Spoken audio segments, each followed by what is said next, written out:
¿Dónde puedo encontrar información objetiva sobre el glifosato? Te recomiendo el libro te recomiendo mi video sobre el glifosato, te recomiendo el libro de J.M. Mulet, Transgénicos sin Miedo, donde dedica un cacho interesante al glifosato. Pero el glifosato es un veneno que se usa para matar mala hierba. Es un veneno, por lo tanto se tiene que trabajar con él con todo el cuidado con el que se trabaja con todas las sustancias venenosas con las que trabaja todos los días, toda la industria y toda la agricultura. Todos trabajan con sustancias potencialmente tóxicas. Si las manejas bien, no hay ningún problema. Si las manejas mal, pues tienes problemas.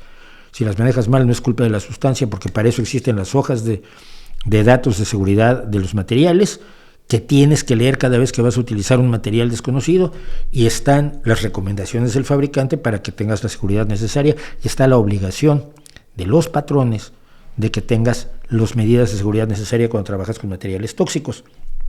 El glifosato es tóxico, pero ni afecta a quien lo aplica de manera adecuada, ni daña a las plantas que no debe dañar, y sobre todo, por supuesto, no llega al consumidor.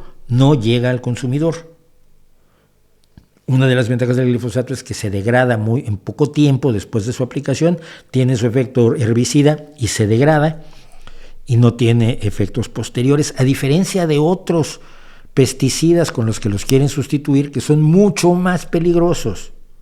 Pero ninguno es el tipo de cosa que te puedas tomar un vaso de ello, no como de ningún otro producto tóxico.